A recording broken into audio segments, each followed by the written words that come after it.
Welcome back to the deep dive. I wanted to start today by asking you to do something a little weird. Okay, I'm ready. So I want you to just pause for a second, wherever you are, like if you're driving, walking the dog, doing the dishes, and I want you to think about you.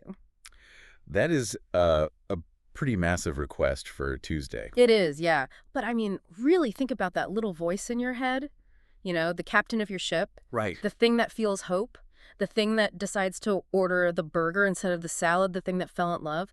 We call that the self, right? Or the soul or the personality. It's the ghost in the machine. Exactly, the ghost in the machine. And we are just completely obsessed with that ghost. Oh, absolutely. We spend billions of dollars on a therapy, on meditation apps, personality tests, like, am I an introvert? Am I an Aries? Right, trying to figure out the inner me. All to understand the inner me. But, and this is the really massive but that we are wrestling with today, what if I told you that ghost basically doesn't exist? And that is the absolute cliff we are standing on today. What if that inner life, your fears, your dreams, your motivations, what if all of that is basically a hallucination? Yeah. What if you aren't a captain steering a ship at all? What if you are just a very complex biological calculator that is purely reacting to inputs? A machine. A machine, a meat machine. It sounds incredibly bleak when you put it that way, I have to say. It really does. It sounds like the opening to a dystopian sci-fi novel. Yeah, but the wild thing is, for the subject of our deep dive today, this wasn't an insult at all. No, it was a liberation. Exactly. We are talking, of course, about B.F. Skinner, the absolute giant of 20th century psychology. The man who looked at a pigeon and literally saw the blueprint for human society. So true. And Skinner's one of those figures who people think they know. Right? Oh, for sure. They think, oh, the rat guy. The lever guy. The lever guy, exactly. But when you actually go through the material we have today, specifically this really comprehensive chapter we're sourcing on his reinforcement theory, you realize something. Like that. You realize he was proposing something so much more radical than just training rats to press a button. He really was. He was proposing a completely new way of understanding what it means to be a human being from the ground up. And he called it the empty organism. Which is just a phrase that sticks with you. The empty organism. It sounds like an insult you'd throw at someone you don't like. Like, oh, don't listen to him. He's just an empty organism. It really does. But Skinner meant it entirely scientifically. Right. His whole argument was that we do not need to look inside a person to understand them. At all. Which goes against everything we're taught. Completely. He thought that things like the unconscious mind or defense mechanisms or even something as basic as a hunger drive, he said these are all just invisible fictions. Just made up concepts. Yeah, he actually compared them to the old theological concept of the soul. Wow. He said they have absolutely no value for science because you can't see them, you can't measure them, and you can't manipulate them. So if I get really mad and I slam a door, Skinner doesn't care about the actual feeling of anger bubbling up inside my chest. Not even a little bit. He only cares that you slam the door. He cares about the action. He cares about the overt behavior, the physical observable action in the real world. His fundamental premise was that psychology should only study what can be seen. Right. And even more importantly, he believed that if we can control the environment, we can control the behavior. Period. We are products of our environment, completely and totally. Exactly. Which is a terrifying thought in some ways, but also weirdly empowering, which we will definitely get to. But our mission for this deep dive is to really unpack this. Let's do it. We are going to look at how Skinner believed we are conditioned like machines, how he proved it with rats and pigeons, and explore whether or not we actually have any free will at all based on these sources. And we really do have a great stack of sources today. We are primarily working from that comprehensive text on Skinner's reinforcement theory. Right, which covers a lot of ground. It covers his biography, which is surprisingly relevant to his theories, as we'll see. It covers his famous experiments with the Skinner box and his highly controversial views on how we should actually design human society. So let's get out of our heads, quite literally, and step into the lab. We are moving far away from Freud's couch today. There is no couch here. Not at all. There is just a lever, a food pellet, and a very strict upbringing. Yes, let's start with the man himself, because I really don't think you can understand why a person would view humans as programmable machines without looking at how he himself was programmed. It's his origin story. It really is. So B.F. Skinner was born in 1904 in Susquehanna, Pennsylvania. And reading the source material about his childhood, the word strict feels like a massive understatement. Oh, a total understatement. It feels like he was raised in a boot camp for Victorian manners. It was an incredibly rigid, very turn-of-the-century environment. The source highlights that his parents were hard-working people who had these very clear, unbreakable rules about what constituted proper behavior. They were completely obsessed with what people might think. Exactly. Social appearance was everything. And his mother had this very specific method of control that I just found fascinating. The phrase. Yes. She wouldn't scream at him. She wouldn't hit him. She would just use this one tiny phrase. Tut-tut. Tut-tut. I mean, it sounds so mild. It sounds adorable. Right, like something a sweet old lady would say when you drop a spoon. But in the Skinner household, that was the nuclear option. It was a signal of profound social disapproval. Yeah. And you have to remember, for a child, the withdrawal of affection or the threat of social exile is terrifying. It's a massive negative consequence. But it wasn't just his mother shaping him. His grandmother was heavily involved in this behavioral conditioning too. Oh, this is the part with the stove. Yes. There is a very vivid detail in the text where she wanted to make absolutely sure young Skinner understood the concept of hell.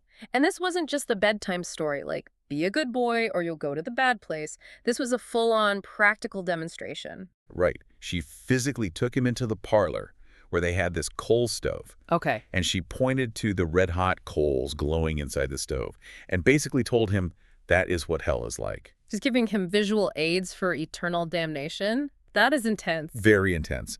And his father wasn't much softer on him either. Not at all. His father actually took Skinner to a county jail to show him exactly where criminals end up. He even took him to a lecture about life in a notorious New York State prison.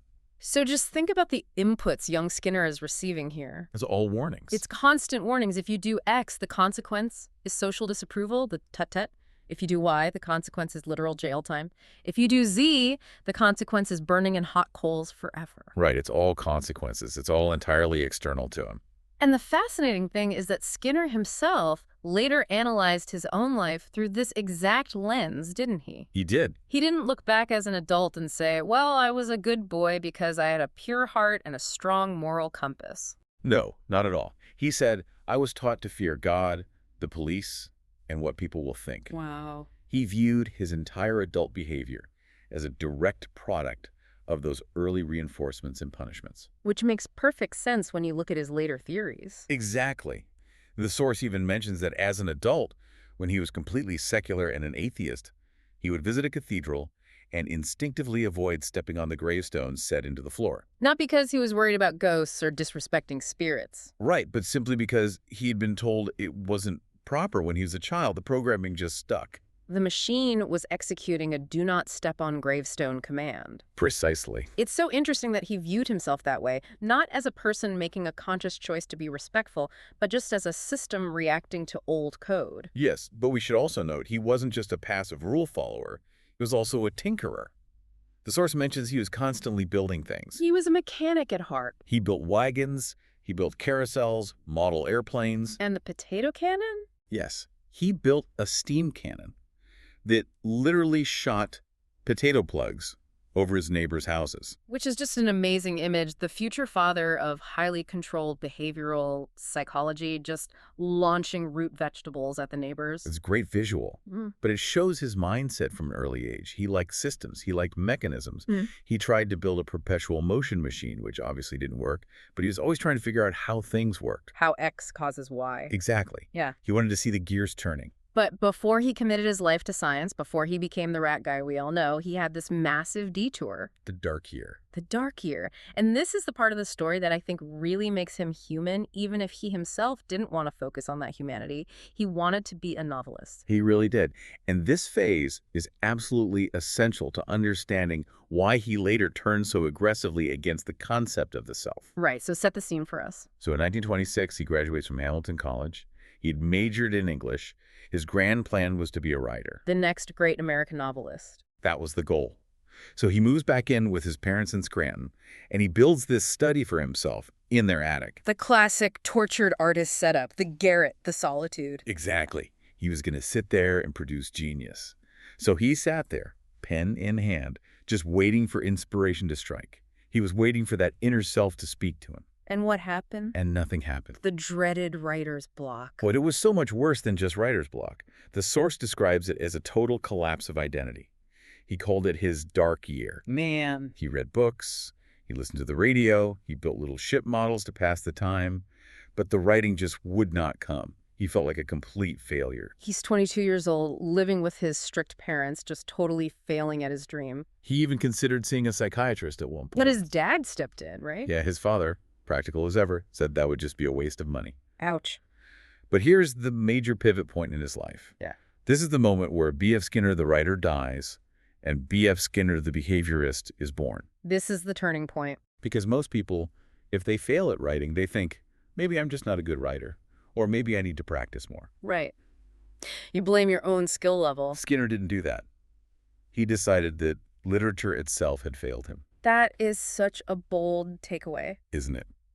He decided that the entire enterprise of looking inside yourself for inspiration or feelings was a complete fraud. So his conclusion was basically, it's not me that's the problem, it's the entire concept of introspection that is fundamentally flawed. Essentially, yes. Yeah. He decided that looking inward was a dead end. It produced nothing for him but anxiety and failure. He actually later wrote that he had nothing to write about because he literally had no inner life to mine. Wow. So he turned to science. He decided to study human behavior, not through the messy lens of fiction and emotion, but through the cold, hard lens of observable fact. He traded the internal man for the external machine. He did. He read Pavlov and Watson, who were the early behaviorists, and he just found his new identity there. He went to Harvard, he got his PhD in 3 years, and he never looked back. He basically rage quit his own emotions. That is a very modern way to put it, but yes. He rejected the inner life that had caused him so much pain. So he takes this highly mechanical worldview and he starts applying it to living things. But he doesn't start with people right away. He starts with rats. Yes.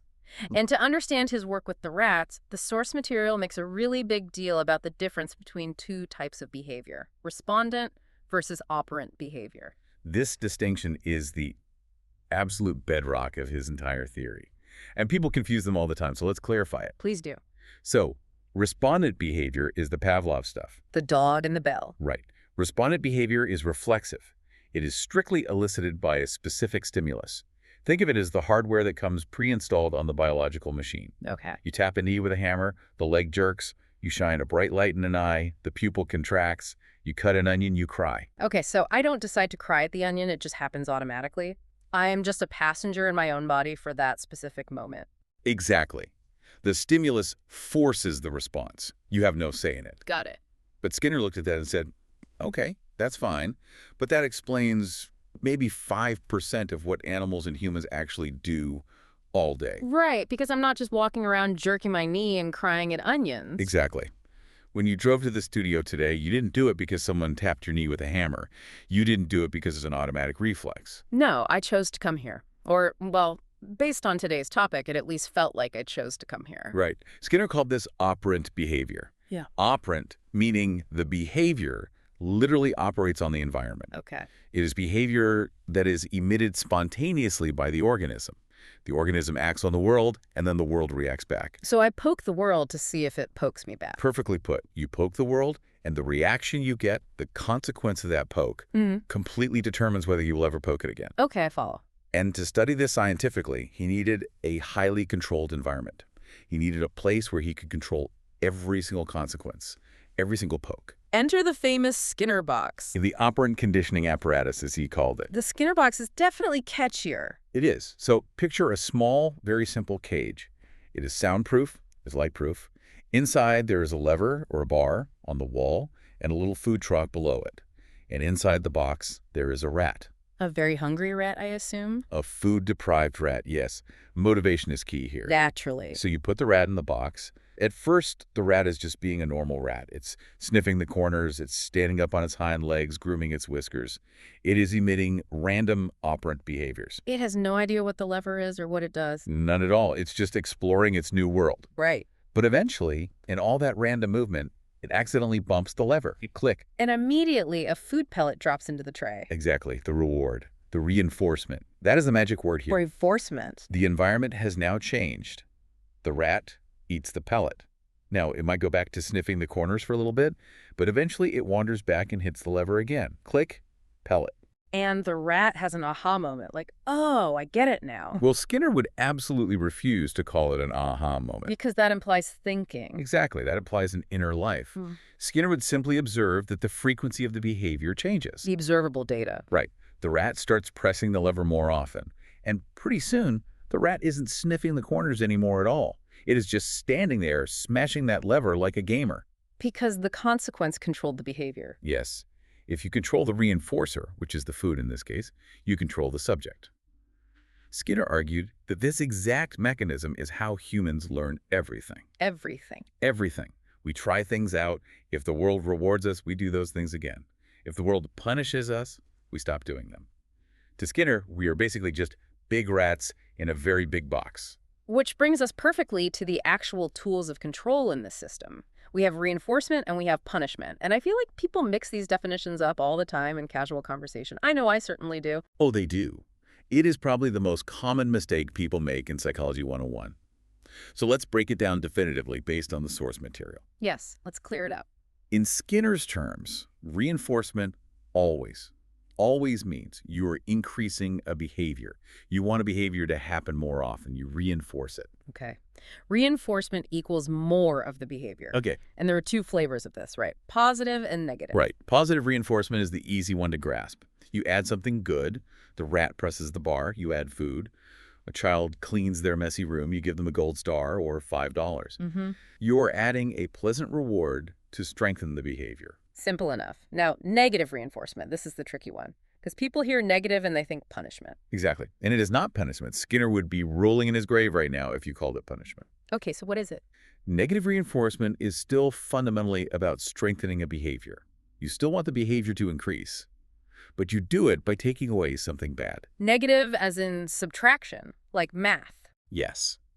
You are subtracting pain or annoyance. The classic example in the text, which I love, is the seatbelt alarm in your car. Oh, that ding, ding, ding noise. Yes, the most annoying sound in the world. It really is designed to drive you crazy. It's supposed to be. It is what they call an aversive stimulus. Now, what do you do to make that awful noise stop? I buckle the seatbelt. Boom! You performed a behavior, buckling the belt, to remove a stimulus, the dinging noise. Mm-hmm. You have just been negatively reinforced. Wow. You learned to buckle up not because you want a gold star or a cookie, but because you desperately want to escape the torture of the dinging. That makes total sense. Or like the other example in the text about the nagging partner. Yes, the nagging spouse example. If a spouse nags you constantly to do the dishes, and you finally just do the dishes just to make the nagging stop. You aren't doing it out of the kindness of your heart. No, you are doing it to remove the negative stimulus. Yeah. The behavior of doing the dishes increases because it successfully removes the annoyance of the nagging. Okay, so in both of those cases, getting the food pellet or stopping the annoying noise, the target behavior goes up. Exactly.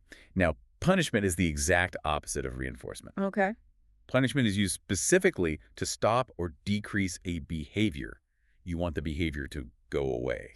So you press the bar, you get an electric shock, you stop pressing the bar. Precisely. That is punishment. But the source material notes that Skinner actually wasn't a fan of punishment at all, was he? No, he wasn't, and this is a really important nuance to his philosophy. He found through his research that punishment is actually a very clumsy, inefficient tool. Why is that?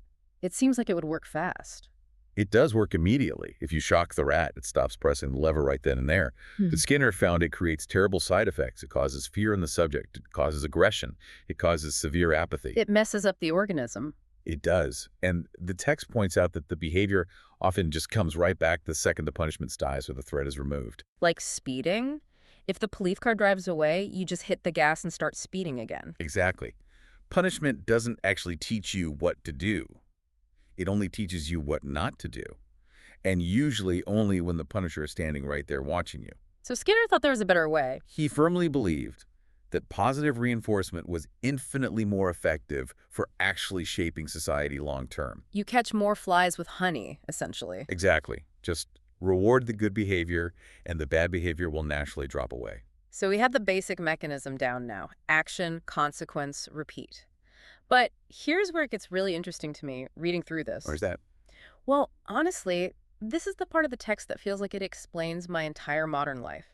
Skinner found that you don't actually have to reward the rat every single time to get it to work. Ah, yes. And in fact, sometimes it works even better if you don't reward them every time. This was a massive breakthrough for him, because if you think about it, in the real world, outside the lab, we aren't rewarded every single time we do something. Right. I don't get a raise every single day I show up to the office. And you don't catch a fish every single time you cast your fishing line into the water. So Skinner wanted to see what happens in the lab when you change the schedule of the rewards. Yes, the schedules of reinforcement. And these schedules explain so much about human habits and addiction. So let's run through the big four that are detailed in the source.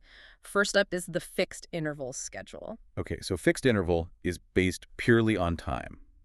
The reward becomes available only after a set period of time has completely passed. Let's say 1 minute. Sure, 1 minute. So the rat presses the bar, nothing happens. It presses again.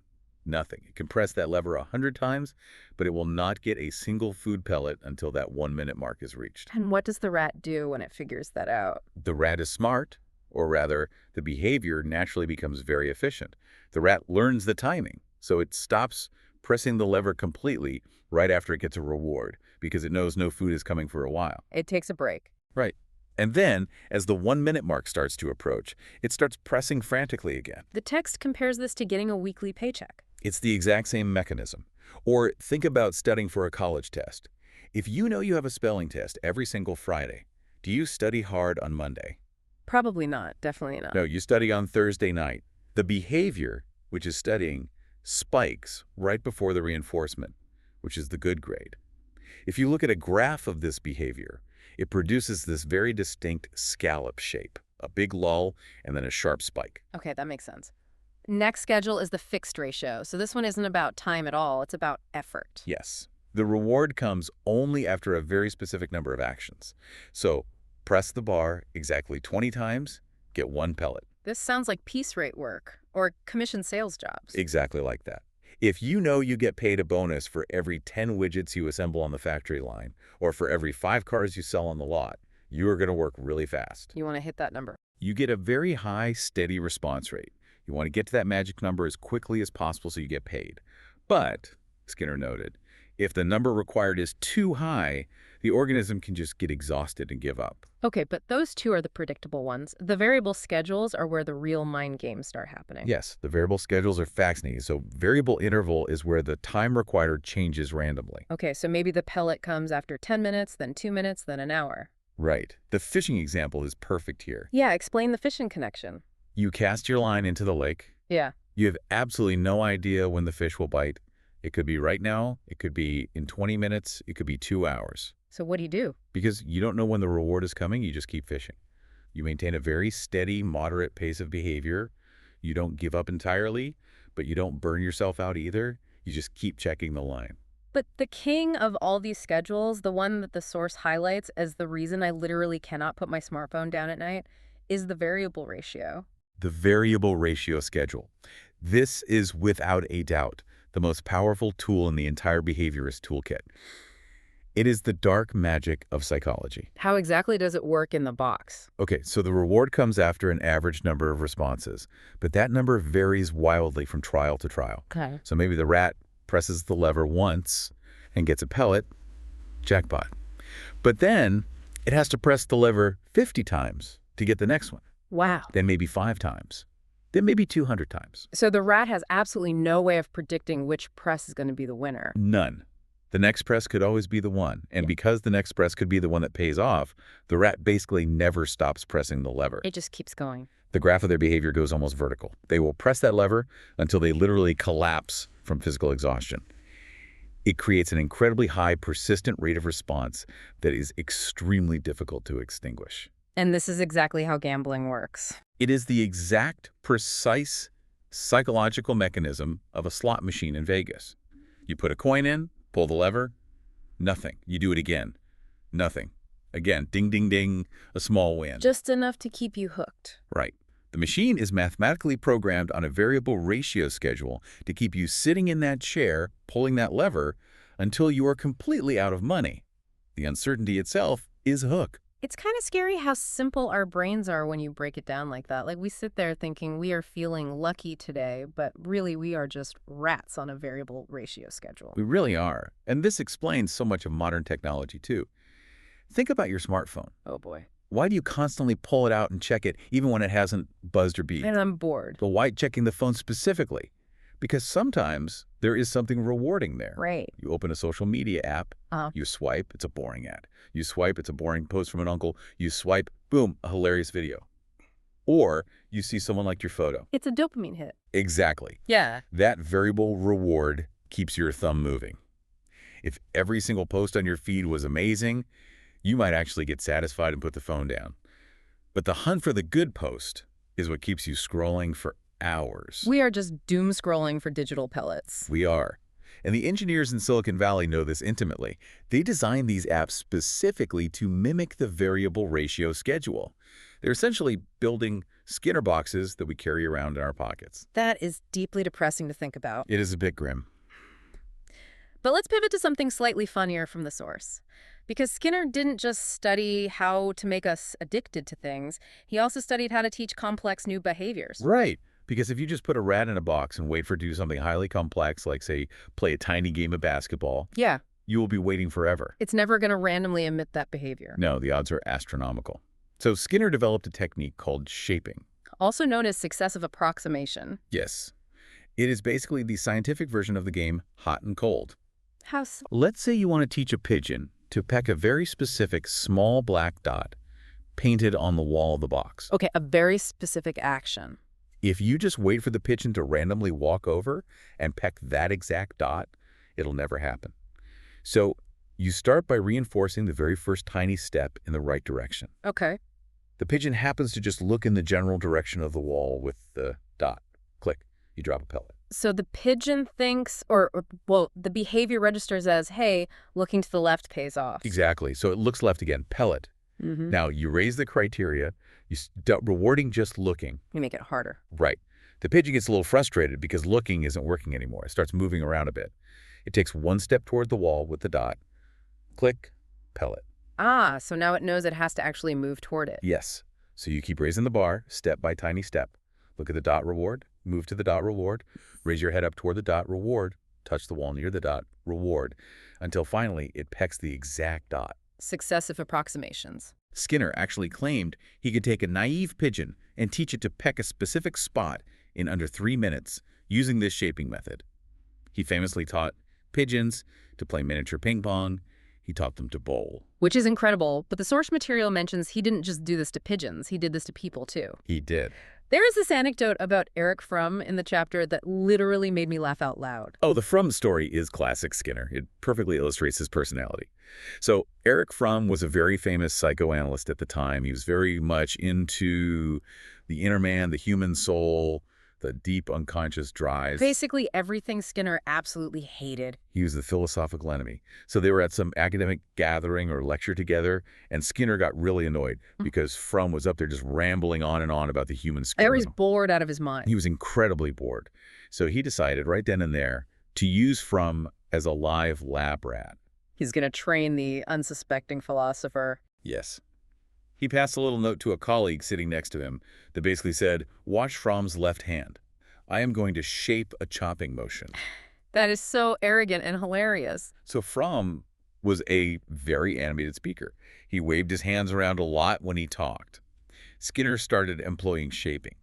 Every time Fromm's left hand just naturally drifted upward, Skinner would lean forward and look at him with intense positive interest. Okay. But if Fromm brought the hand downward in a chopping motion, Skinner would nod vigorously and smile at him. Positive reinforcement. The smile is the food pellet. Precisely. The smile says, "I like what you're doing, keep doing it." Within 5 minutes of this, Fromm was chopping the air so vigorously with his left hand that his wristwatch actually flew off his wrist. And he had absolutely no idea he was being trained. No idea whatsoever. Fromm probably thought he was just making a really emphatic, passionate point about the human soul. He thought he was expressing his deep inner truth. But really, he was just a pigeon dancing to Skinner's subtle tune. That is both hilarious and deeply, deeply unsettling. It really makes you think, doesn't it? It shows how incredibly subtle reinforcement can be in our daily lives. Like, we are constantly shaping each other's behavior without even realizing it. We really are. We are all Skinner boxes for each other. Like, I smile when you tell a certain kind of joke, so you unconsciously start telling more of those jokes. Right. Or you nod when I express a certain opinion, so I feel validated and express that opinion more strongly. Every single social conversation is basically a mutual shaping session. Now, sometimes this wiring, this pattern recognition, goes wrong. Sometimes we make connections that just aren't there in reality.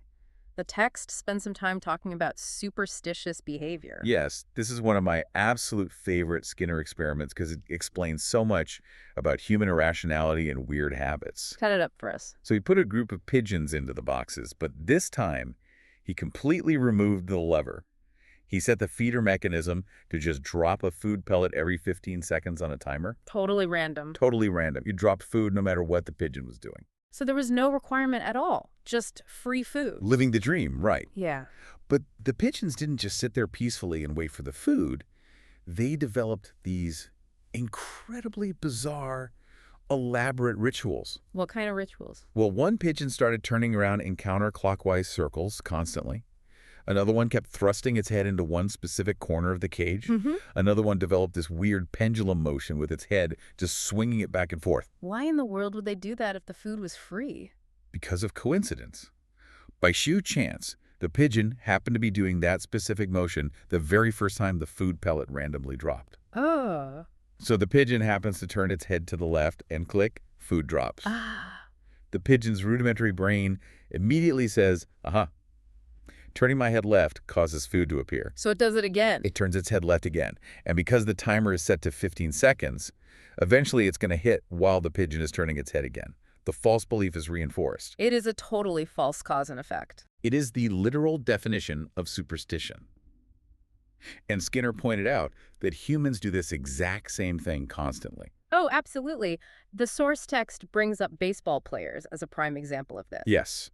There was a study cited in the material noting that something like 74% of Major League Baseball players have specific superstitions. Right, like a kicker in football who has to hug the goalpost before a big game just because he did it once in college and they happen to win. Exactly. Or wearing lucky socks to a job interview. I actually have a buddy who has to wear this one specific unwashed jersey every time his football team plays on TV.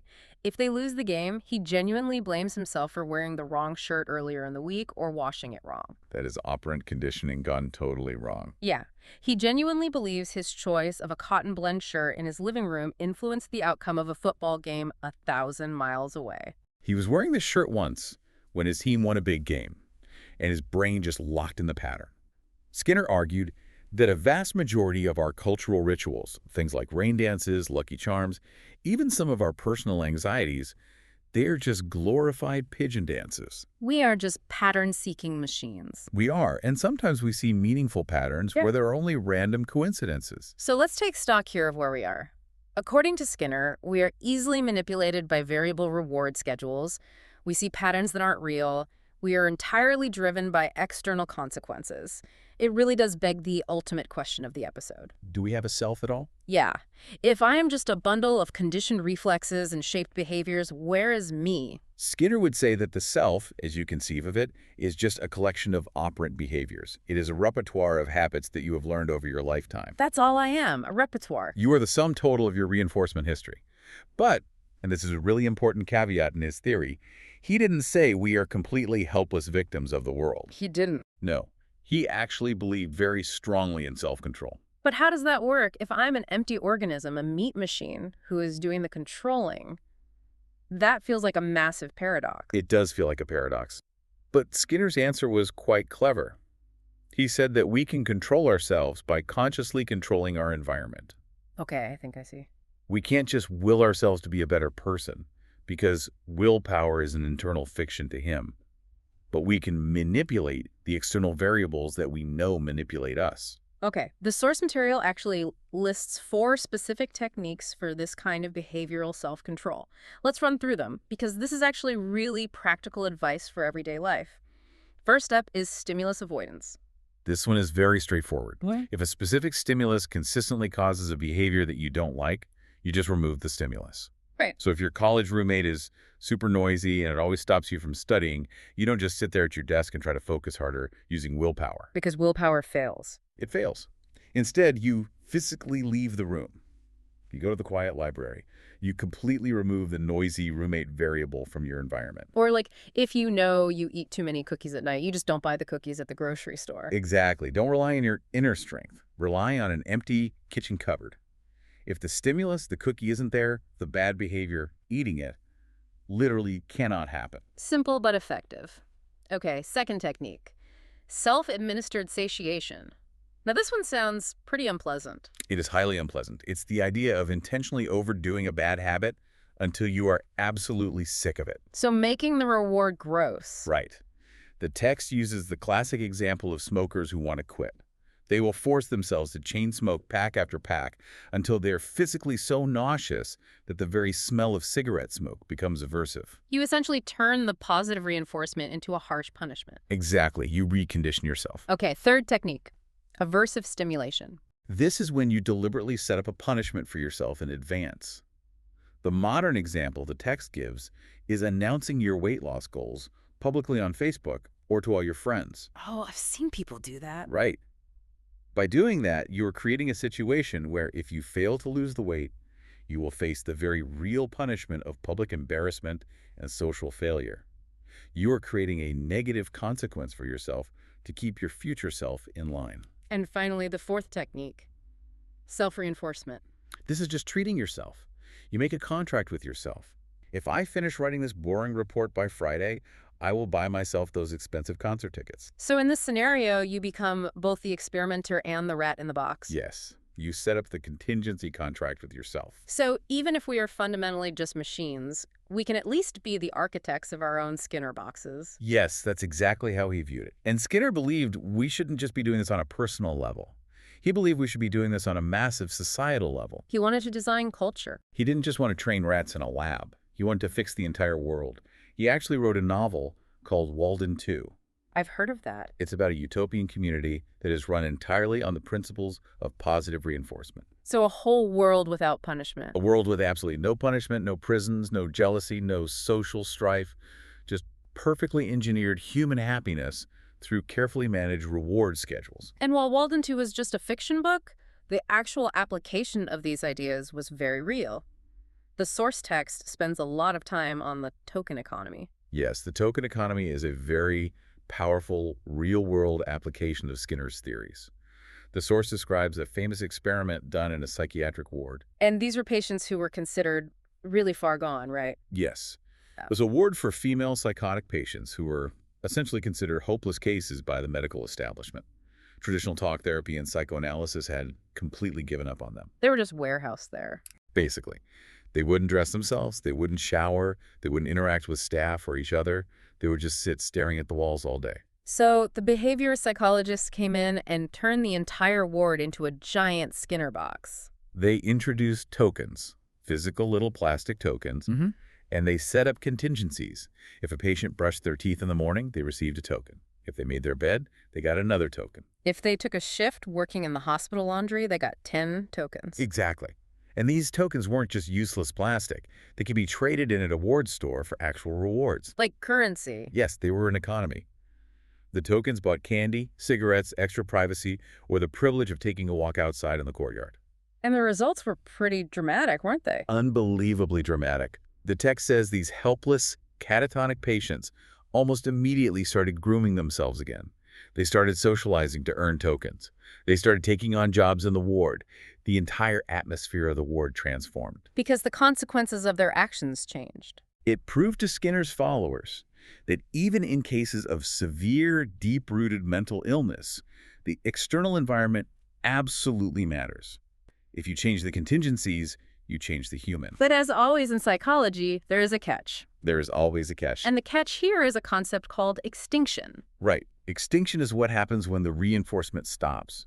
When the token program was ended, or when these much improved patients were eventually moved to a different ward that didn't use the token system. The good behaviors often just stopped. They reverted right back to how they were. Because the external reinforcement was gone, the behavior extinguished. Which really raises a massive ethical question. It does. Are we really curing these people?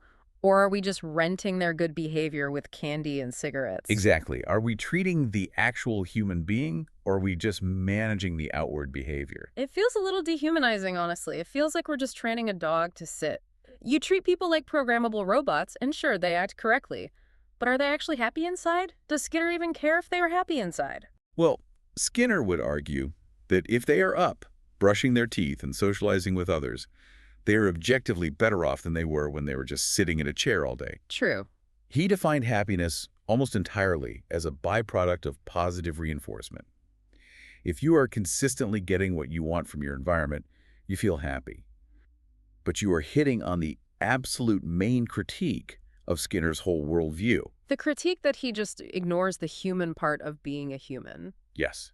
The humanistic psychologists, people like Carl Rogers or Abraham Maslow, The hierarchy of needs guy. yes, Maslow, they absolutely hated Skinner's theories. They argue that Skinner completely ignores free will, consciousness, human creativity, and the deep search for meaning. They felt you can't just reduce a complex person to a rat in a box. Exactly. They argue that we do have a self, a soul, an essence, whatever you want to call it, that completely defies simple behavioral programming. And what's fascinating from the source material is that it wasn't just philosophers pushing back. Biology itself seemed to fight back against Skinner's extreme views. There's this amazing story in the text about the raccoon rebellion. Or as it's scientifically known, instinctive drift. Right. Tell us about the Breland and Breland study, because this is wild. So Keller and Marion Breland were actually former star students of B.F. Skinner. And they decided to take his operant conditioning techniques out of the lab and into the real world to make some money. Capitalism meets behaviorism. Exactly. They started a highly successful business, training animals for television commercials, county fairs, and tourist traps. Like training the classic chicken to play tic-tac-toe. Yes, they did exactly that kind of stuff. And they were very successful for a long time. But then they got a contract to train raccoons to pick up wooden coins and drop them into a little metal piggy bank for a bank commercial. Seems simple enough. Pick up the coin, drop it in the slot, get a food pellet, standard shaping. Very simple operant conditioning. And the raccoons learned the first part very quickly. They learned to pick up the coins. But then something incredibly weird started happening. What did they do? Instead of dropping the coin into the piggy bank to get the food, the raccoons started rubbing the coins together in their paws. They would dip them in and out of the coin slot, rubbing them over and over like they were washing them. Just like raccoons wash their food in a stream in the wild? Exactly. Raccoons have a deeply ingrained evolutionary instinct to wash their food in water before eating it. And that biological instinct, that hardwiring, started to violently bleed through the conditioning. Wait, so they were rubbing the coins, which means they weren't dropping them in the bank, which means they weren't getting the food reward. Right. They were actively delaying their own reward, sometimes starving themselves, because the biological instinct to wash was so incredibly overpowering. The biology just completely overrode the conditioning. It did. The Brelands called this phenomenon instinctive drift. It proved conclusively that organisms are not just blank, empty slates waiting to be programmed. You can't just teach any animal to do anything. No, you can't teach a pig to be a delicate ballerina if its biology is screaming at it to root its snout in the mud. Skinner's theory, as elegant as it was, had hard biological limits. Nature fights back. Nature always fights back. So how did Skinner handle these critiques? I mean, when his own students published this paper about the raccoons, did he step back and say, oh, good point, let me adjust my grand theory of everything? Not at all. Skinner was famously, almost comically dismissive of his critics. The source has a quote from him that is just dripping with ego. Oh, the quote. He once famously said, "I find that I need to be understood only 3 or 4 times a year." Wow. That is some serious academic confidence right there. I only need 3 people a year to get my genius. He genuinely felt that all the critics, the humanists, the biologists, he felt they just missed the point entirely. He believed that eventually hard science would vindicate him, and all this mentalistic mumbo-jumbo about the soul and free will would just fade away into history, like alchemy or astrology. So let's try to bring this whole journey home. We have gone from the incredibly strict partner of his grandmother's house with the glowing coals, to the invention of the Skinner box, to the pigeons playing ping pong, to the token economies in the psych wards. We've covered a lot of ground. What is the big central takeaway here for us today? I think the big takeaway from all this source material is that we are vastly more influenced by our external environment than our egos like to admit. We like to think we are entirely in charge. We do. We love to take all the personal credit for our successes, and we love to blame our mysterious inner demons or bad character for our failures. But Skinner forces us to brutally look at the context. Right. If you really want to change your life, don't just sit there and wish for it. Don't rely on the ghost in the machine. Exactly. Change the reinforcement schedule, change the variables around you, change your environment, and the behavior will follow. And even though the psychological world eventually moved on from radical behaviorism, like the cognitive revolution came along and said, hey, actually inner thoughts and brain states do matter. Yes, cognitive psychology definitely overshadowed him eventually. But Skinner's DNA is still absolutely everywhere in our modern world. It is inescapable. If you use a fitness app that gives you a little digital badge for walking 10,000 steps, that is Skinner.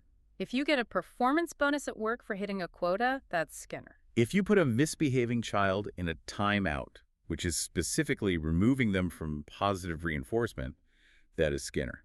He wrote the ultimate instruction manual for behavior modification, and we use it every day. He really showed us the invisible strings that pull us. He certainly did. But I want to end on a thought that really stuck with me from the final pages of the source material. It's about the concept of blame. Okay. And this is where the empty organism theory gets incredibly heavy. Go on. So, if we follow Skinner's logic all the way down to the very bottom of the rabbit hole, we end up in a very strange, uncomfortable place regarding human morality. We really do.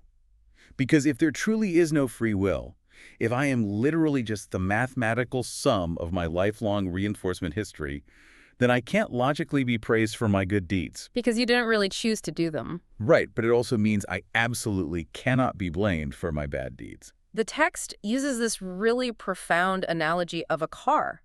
Like if your self-driving car runs a red light and smashes into a tree, you don't get out of the car and scream at it. No, of course not. You don't call the car evil. You don't say the car has a bad personality or dark soul. Right. You look at the code. You look at the sensors. You say the sensory input was X, the internal programming was Y, so the resulting crash was Z. It is purely a mechanical failure. It is not a moral failure. Exactly. And Skinner looked at human beings the exact same way. He looked at a serial killer or a brutal dictator or just a common thief, and he didn't see evil. No. He saw a broken car. He saw a defective reinforcement history. He saw a complex biological machine that was simply programmed wrong by its environment. Which is scientifically and philosophically fascinating. But socially, practically, it breaks almost everything about how we live. It breaks our entire justice system. It breaks the way we raise our children.